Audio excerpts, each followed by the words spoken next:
What up, Yachties, and welcome to episode 3 of Becoming a Yachtie. We're going to separate this episode into 3 parts, and the focus will be on the non-negotiable certifications and qualifications you simply must do before stepping on board a super yacht. Firstly, we're going to look at visas. Secondly, we're going to look at your medical requirements. And finally, we're going to look at the correct safety training you'll need to do to ensure you can get a job on a super yacht. Over the 3 different parts, I'll also start to introduce you to understanding some of the regulatory bodies. It's not imperative you understand this completely, but it's good to start to get a feel for it. And in the final part, I'll give you a great bonus tip. It's an invaluable certification for you to focus on that will stand you out from the crowd. In fact, I'm pretty sure you'll always get a pretty good tip at the end of every video, so it does pay to watch. If this is your first time joining the series, you're better off with episode 1. I'll link it here. Remember, if you've enjoyed this content and you're finding it valuable, please consider liking the video, subscribing to the channel, and potentially enabling notifications. Learning is great and all, but it's better done with a friend. Look to share the video with someone else who may want to join the industry. Now guys, I suggest that you do these in order so as to ensure you're not wasting your time. For example, if you're unable to pass a medical examination, then you've wasted a lot of time sourcing visas. And on the topic of visas, the visa that is the most useful as a seafarer is the Schengen visa, which is a short stay visa allowing the holder to circulate freely within the Schengen area, basically most of Europe. As most jobs in Europe are found along the Mediterranean in countries like Spain, France, and Italy, it's of high priority to get access to these countries, and having a Schengen visa allows that. It is important to note that the Schengen visa, it isn't in itself a visa that allows you to legally work in Europe. It just allows you access to the countries so that you can physically go and visit the yachts and seek employment on the yachts. Now, it gets a little bit complex in understanding this, but it's important you know a yacht is actually an extension of the country of its flag state. So when you are on board the yacht, you can somewhat be considered as being in the country that the yacht is actually registered.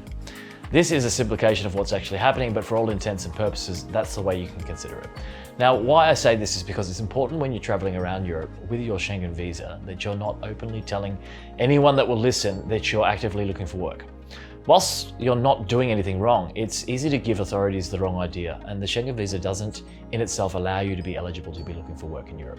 Now, because the yacht is kind of like its own little nation, you can technically get employed on it legally just on your Schengen visa.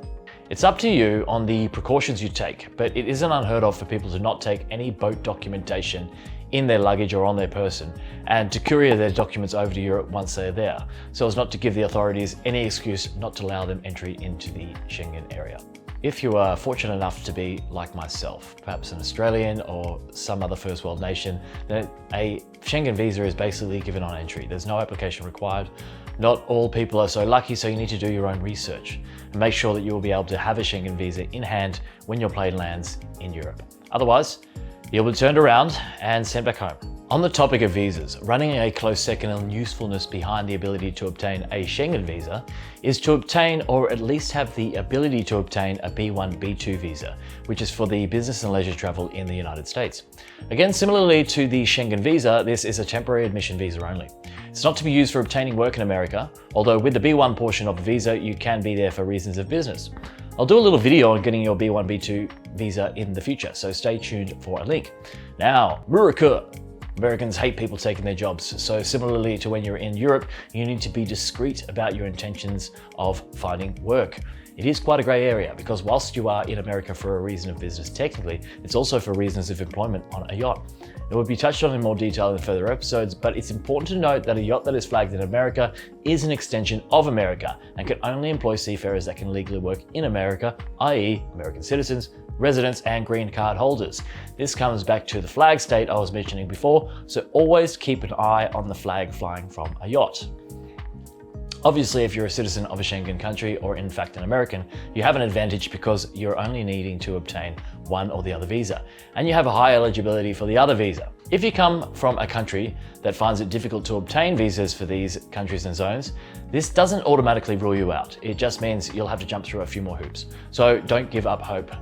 Look for a Facebook yacht and seafarer community for specific help regarding your nation. I've made reference to flag states a couple of times, and I just want to embellish on this a little bit and give you a rough idea and an understanding of what this is and why it's important to know. I'm sure you've seen it before, these big beautiful flags that are flown from the aft of many yachts and many commercial vessels in fact. This is actually a representation of the country the vessel is licensed. So the flag state is the jurisdiction under which laws the vessel abides. It's basically deemed the nationality of the vessel. In effect, it's like the passport of the vessel. So for example, I have an Australian passport because I am Australian, and I am expected to abide by the rules of Australia and also the rules of the country of which I am in. Currently I'm in France, I must also abide by French laws. Many super yachts will have, for example, a Cayman Islands flag or passport.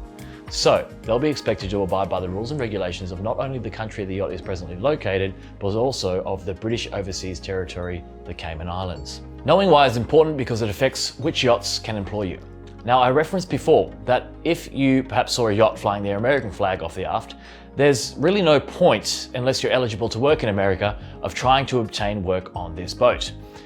Now, in reality, you could technically do it, but it's litigious, it's complex, it's full of potential potholes. So for the most part, understand that it's easiest to steer clear. And that'll do it for part 1 of episode 3. We've managed to obtain a pretty good understanding of what visa requirements there are. Keep an eye out for part 2. We'll be talking about the ENG1 medical. And as always, if you found the content valuable, please consider a like, a subscribe, and maybe hit the notification bell. Thanks for being at sea with Ari. I'll see you again soon.